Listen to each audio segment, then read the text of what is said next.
Hey everyone, welcome to this week's episode of Weekly Crop. With me, we've got a guest this week. We've got Verge from Zacuto, and if you're familiar with Zacuto, they are the riggers for all the big Hollywood camera systems, and there's a reason why you're going to want to incorporate Zacuto stuff with your production equipment, and Verge has brought a ton of really cool new stuff that they've released recently, and he's going to talk about all of them. So I'm going to hand the floor over to you because you look like you got a lot of stuff here. Yeah, we got to cover a lot of bases.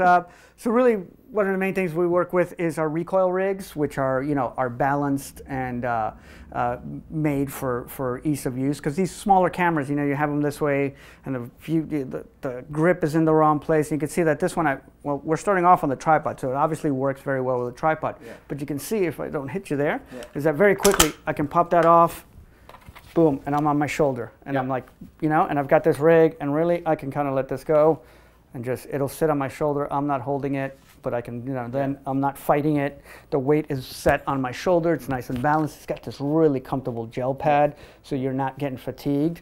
And this viewfinder, you can see I can bring that out, put it where I need to be, and I've got it and it makes it so much more comfortable to shoot. Yeah. And I can also adjust this grip here so that I can bring this in and out and just put this into position that makes me, comfortable and the way I like to work. Some guys like to be in like that. Yep. Some guys like to be out. So, you just bring this in and really work. And what I always say too, if people are wondering what's the difference between sort of a low-level, entry-level, and a professional rigging shoulder system, and I always say it's a couple things. Number one is the VCT system. The VCT system has two connection points in the front and the back that clip off. It's both super secure. It allows for a really good pad in the center, so for balancing and for camera support. But unlike Arca Swiss plates or any type of QR plate, that are always fudgy and every system that I have that has a QR plate in it, it's just a nightmare to get off and on, and then things get hooked on it. This is just click, click in, click, click out, and it's twice as solid. Yep. So you're going to see that in all the high-end stuff, and Zacuto, of course, in this particular case. Yep. And I'll let you continue. Yeah, and then the other thing we have also, and kind of in that same vein, is if I go to set this down, I've got this handle. It's kind of sitting at a strange place because I put it where it's comfortable, but it's not necessarily easy to put away. Right. I can very quickly just flip that up with our trigger system here, and I can operate that. You can see it's just one thumb. You can actually operate it up, and now that I can put it away. Put it in my bag, put it in my case, whatever it is, and I'm not spending half the time building and taking apart my rig. And also even just, if I'm operating on the front and I want it up here and I got another different, way of operating, you make it how you want to be and comfortable. The other thing we do is, instead of mounting this to the actual base plate, where if you change the lens and you change the center of gravity on it and it's not balanced anymore, I need to take two screws out, move it. Hopefully I got it in the right balance point, put the screws in, and then test it. We've designed a system that, since it's mounted to this red plate, I can very quickly just slide that in and out, and it just pops on there, and and it just balances right on there. And then you can tighten down, and then I'm back to operating. Right. Exactly. And then we also have our Z drive, which is our follow focus system, which can operate in a standard follow focus system, which makes it so you could put a whip on there, and then you have a focus puller working for you. Or we also do a different system and what we call the tornado, which, this is great, this is fine, you can definitely operate like this, but my hands are not naturally that shape, and that weird claw thing. So we make what we call the tornado, which is this really interesting looking piece here that just kind of goes into the whip attachment. Yeah, goes into the whip attachment, and if I click it in there, now you can see that my hand is kind of curved and sitting in its natural position, and then I'm using my fingers to do fine tuning on a focus, or I can even lock my wrist and do a quick. But what I'm not doing is taking my hand on and off the lens to check focus. I'm definitely just still maintaining a good balance point and a support so that I'm not shaking the image like crazy. And it's very easy to use. Awesome. The other thing we make is our graticles, which is our electronic viewfinders. And you can see here that are OLED, very high quality. They have great color, so you really know that you're getting what's going to be seen by the viewers. It's also got very good detail, so the sharpness, so you're in focus, which is a difficult thing a lot with HDs. It's very easy to be soft. Right. So this makes sure you're really on there. It's got red color focus assist. It's got peaking. It's got histograms, waveform vectors, pixel zoom, so you can punch in, really check your focus. And the nice thing is then you can take Panasonic Viewfinder or whatever camera, because this rig is adaptable to all sorts of cameras, C100, C200, FS7, FS7V, FS5s. I keep saying FS7Vs, but you know, and the Panasonic obviously. So we do make them for all the different cameras. But like I was saying, you could still use their viewfinder. You can have it up here, and it could be camera assistant. It could be a producer, director, somebody sitting there. I mean, at the end of the day, too. I mean, it's nice to be able to use an EVF for critical focus and like that, but just like shooting outside, you know, like shooting outside and using an LCD screen is a night. It's almost like it's impossible. Just stay at home. It's you not, know, you're not going to do it if you're shooting anything outdoors. It's going to be a problem. And the nice thing is we make this Access Mini arm, which is nice. So I was doing it in a handheld configuration, but now you're there. You're going to do come on in. I can bring this up very quickly and adjust this and get this in a comfortable position for you. And you notice that I'm not unlocking anything. You can actually change the positioning on this, and it's set in such a way that it stays where you leave, you know, where you put it. So you're not worrying about, oh, I got to adjust. Even if you're just like shooting and you take your eye off, it stays right where you're at, and it brings it back. Cool. And then I noticed you got a power supply in the back here. So this is our Gripper series of batteries. We make them in 75 and 100 watts. And the nice thing about this is I kind of got to give it a front because it's strong, but it sits on rails in the back. So when I put that on there, it's not going to go anywhere. It's going to sit on there, and you know it's secure. And then I have 2 D-taps that I can use to power my gradicle. I can also use to power the camera, transmitter, wireless receiver, whatever you're using. You can actually do some different powering options there. Amazing. And so you got a bunch of other stuff there. Let's get through that. Can we take this camera off? Yeah, let's take that camera off there, and we'll show you how that works. I'm going to just really quickly, actually. I'll hold that for you. And you. Let me take this off, and I guess we can just rest this on here for right now. We do make it so that the base plate, you can actually use this rig also. We're just going to use it this for right now. This is our no cage system, is what we like to call it, because it's so lightweight, and it's not just a box that fits around anything. It's really designed for specific cameras so you get the most out of it. So we have one for the GH5 and the GH5S from Panasonic in their Lumix series. We also make it for the A7 III and the A7R III and the A9. And those are all the same line. So you'll see here it's got a strap, which is nice because it's not going anywhere. I've got a side handle so I can get more stability, which is also just a very easy to loosen, and it comes off, and I can use this easily, or I can slip it back on and adjust position on it. The other thing that our cages come with is this right angle HDMI connector and clamp. So what that does is it takes the strain off the cable, off of the connector on the camera, and puts it on this little $40 connector that I can then swap out, and I'm not sending my camera in for 3 watts. It's not even the constantly, it's the time that your camera's gone. Like, you know, that's time you can't 2 shoot. Weeks, sometimes a month. So the other thing we did here also is, you know, a lot of rigs, you put the audio box on and you have a handle on it, you can't use it because this is blocking it. So we created this spacer here, this extension that lets you still use it, and it still keeps it balanced in the right spot for you.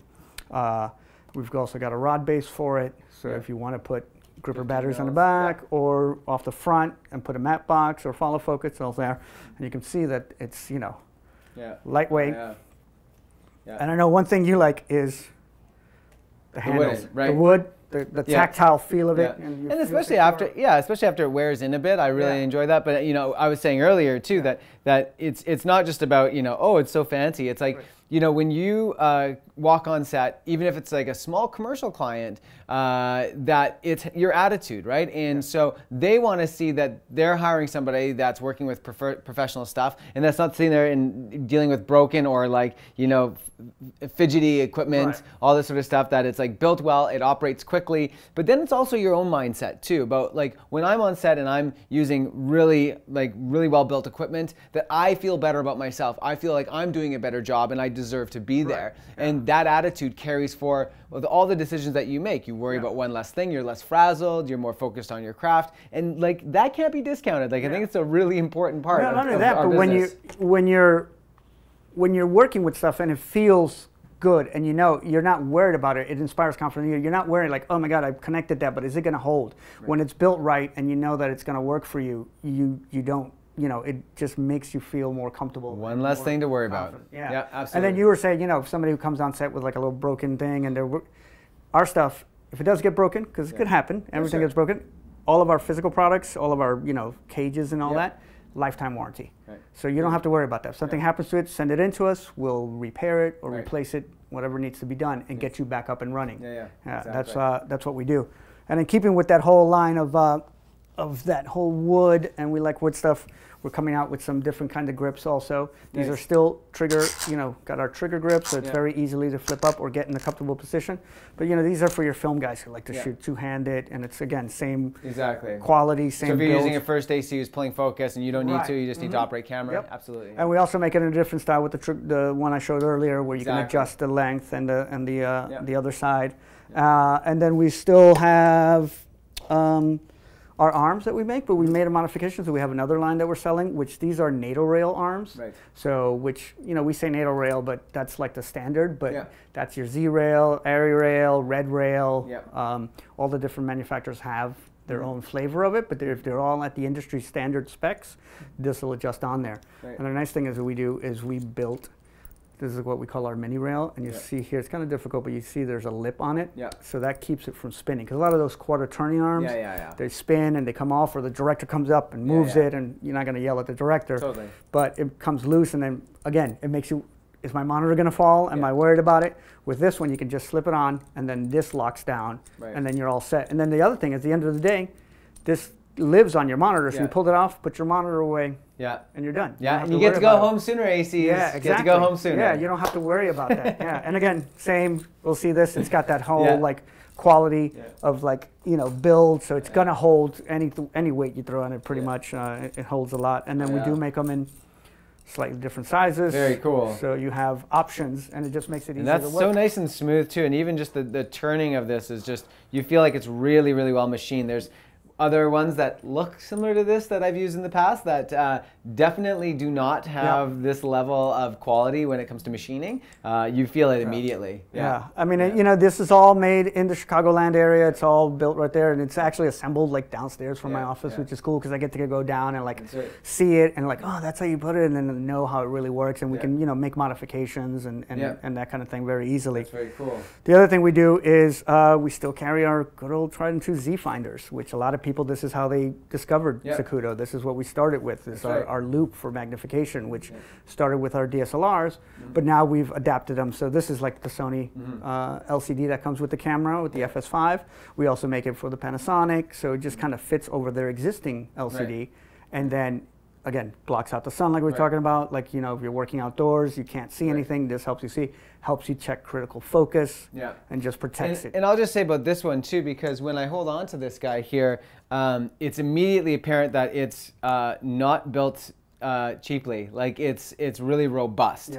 And why that matters is if you're an FS7 shooter, while the FS7 is an incredible camera, and we're using it a lot in broadcast production and television, reality production stuff, that the FS7 is so versatile, but the one sort of chink in the armor with it is its loupe for its EVF, or for its viewfinder, essentially. And it's always coming off. It's got these little wires on it that always just, like, you look at it the wrong way and it falls off. And what's immediately apparent with this thing is that it's just so much more reliable, and how it's built and how it's machined feels like it's just going to stay on there. Right, and I'm always, when I'm shooting these shows, it's constantly falling off. And this was immediately, I was like, wow, this is amazing.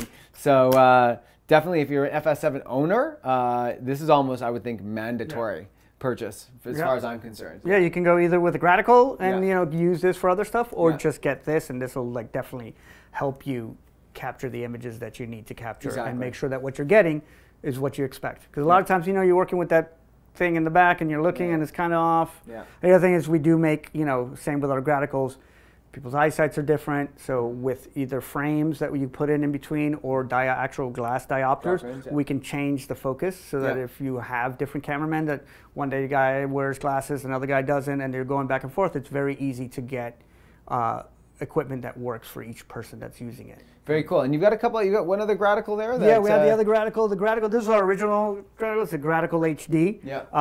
Nice thing about this is HDMI and HDSDI in and out. So it does loop through, and you have different options. So you can bring it in. It does some cross conversion. So if you got to feed you know, a recorder, an Atomos or something like that. It does. That's right. The other thing this does is it works with the same batteries as the 5D, like the LPE6. So you can have it on board, so it's a little like, you know, less cabling you have to worry about. Or you can still power it off a D-tap with a dummy cable on there. And they all have LUTs built in. Both the Gradical I and the Gradical HD. And so we have some pre-programmed one, S-Log2, the 709, C-Log, whatever that is, you know, all the different ones you can actually use. And you can also, because it's got a USB port, firmware upgrades, and you can build your own LUTs and bring them in. Amazing. Very cool. And I understand too that the information, when you're looking at the information itself, that it's not overlaid on the image, that it's below the image. And I think that's really important, because I'm always flicking display on and off just to make sure that, okay, I'm happy with the composition and then, you know, whatever. And I think that's a really cool sort of innovation. Yeah, so we have like the waveform vector scope, all that is underneath. So your image, like you're saying, is clear, but it's also there if you need it. So you don't have to like be like, okay, hold on, let me check and take your hand off and push a button. You can look at it if you want to and just, you know, then look up really quickly and you're seeing the actual image. And again, you know, I find like, even though you're not, like if you got time code over there, you're not going to put something in that corner where the time code is because you feel it's not being seen. Like subconsciously you frame around all that data and information, so you're not taking in the full, you know, the full frame and using it. Right, you know, as well as you could. That's right. Well, that's awesome. Thanks so much, Verge, for coming in and showing us all this cool new stuff. And I understand you guys got a bit of a little internet show going on. So tell the people about the show. Yeah, so we're doing every week, Wednesdays at 11 a.m. Central Time, Chicago time. We're doing a Facebook Live show. So we go live to the web, and so obviously chat room is open. People can come in, ask questions. The cool thing is, you know, we've got this whole studio set up. We have a Skype box, a talk show from UTech. So we bring in, we've got Philip Bloom in all the time. We've got people from Australia. We've had people from, some guy actually was driving through like somewhere in Eastern Europe and pulled over and found like an internet, like a Wi-Fi signal at a cafeteria, and like, you know, was part of one of the guests. And, you know, sometimes we talk about our products, obviously, and tell you what's new and what's coming out. But a lot of times, we're doing random shows. We're going to have one on budgets, like, hey, do you spend money on camera or lighting or food? What's your priority? And we're going to have different people. Always food. Food, you know. A well-fed crew is a happy crew, and they work better. And you know what, though? It's a joke, but it's actually something that maybe people don't consider when they're trying to, like, set up their shoots and stuff. So, yeah, we're going to cover that. We have filmmakers come in and like give us a short film that they've done, and we watch it, and then we can do critiques, and people can ask questions like how they did that, and very cool. That's awesome. So that's it for our weekly crop this week with Verge from Zacuto. As he said, make sure you haul on over to Zacuto's website and check out not just their website and their products, but also their web show every Wednesday. And if you want any other information, of course, and you want to buy these products or talk to one of our staff about how we can get one of the Zacuto products to work for you in your particular shooting environment, make sure to come over to Vistek location or visit vistek.ca. And as always, that's it for this week. Thanks so much for watching, and happy shooting.